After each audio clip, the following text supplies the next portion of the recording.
Bonjour à tous, bienvenue dans cette nouvelle vidéo de conseil éditorial. Je m'appelle Johanna Sébrien, je suis autrice, éditrice et conseil éditorial. Aujourd'hui, je vous parle des motivations des personnages. Vous le savez, les personnages sont au cœur des histoires et leurs motivations encore plus. Les motivations des personnages, c'est vraiment la surface immergée de l'iceberg. C'est ce qui va pousser votre personnage à agir tout au long de l'histoire et c'est souvent caché. On n'a pas forcément connaissance de ces motivations profondes, sauf si elles sont montrées à un moment donné, mais elles ne le sont pas forcément. Je vais d'ailleurs en reparler dans la suite de la vidéo. Les motivations des personnages, elles prennent leur source en général dans leur vécu, dans leur passé. Je vais vous donner l'exemple de la série Homeland, qui raconte l'histoire d'une agent de la CIA qui va traquer des terroristes à travers le monde. Carrie Mathison, qui est cet agent de la CIA, elle puise sa motivation dans un événement du passé. Cet événement, ce sont les attentats du 11 septembre, auquel elle a assisté, qu'elle a vu à la télévision avec ces images qu'on a tous en mémoire. Du coup, cet événement qui est un traumatisme en fait pour elle, et c'est ce qu'on appelle en storytelling le ghost d'un personnage, c'est-à-dire cet événement qui vient la hanter, qui va la pousser à agir au présent. J'en parle souvent dans mes ateliers d'écriture. Ce ghost-là, c'est la principale motivation de Carrie Mathison pour aller traquer les terroristes à travers le monde. Vous voyez que cette motivation-là, elle va guider toutes les actions du personnage, mais on ne sait pas forcément tout de suite que c'est ça qui a poussé Carrie Mathison à s'engager dans la CIA. On le saura à un moment donné, bien plus tard. Est-ce que vos personnages doivent avoir conscience des motivations profondes de leurs actes? Je ne crois pas. Dans une histoire, on peut très bien s'en passer. Il y a plein d'histoires qui ne montrent pas de scènes comme celle que je viens de décrire avec Carrie Mathison dans Homeland.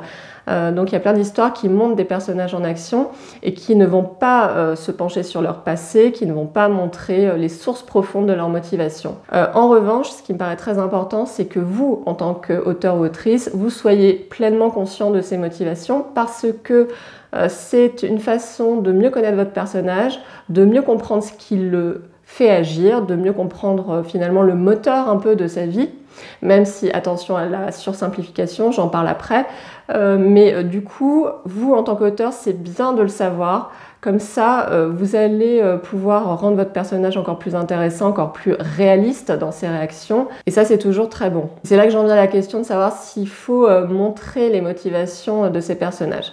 Alors c'est une question qui est un peu compliquée parce que moi j'ai vu vraiment tous les cas, les cas où on montrait ou on montrait pas.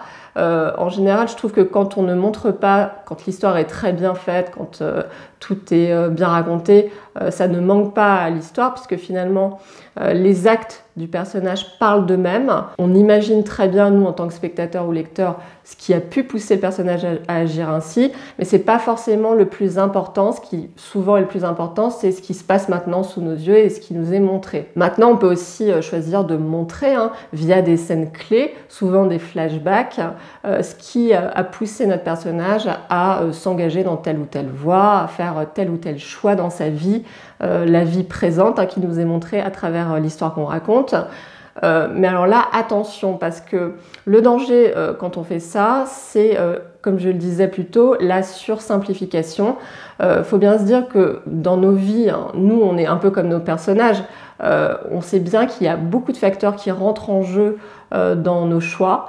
Souvent, c'est pas un seul facteur, c'est plein de choses en même temps qui se combinent sans qu'on en ait forcément conscience.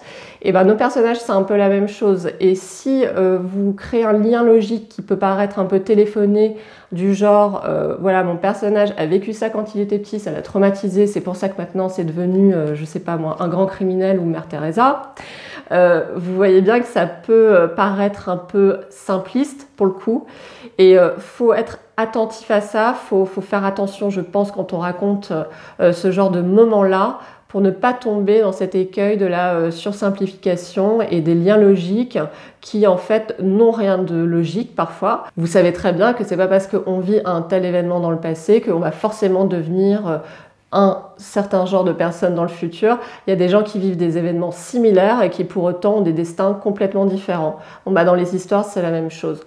Donc Maniez avec précaution cet aspect motivation pour ne pas avoir l'air de finalement donner un peu des leçons et puis de faire de la psychanalyse un peu sauvage.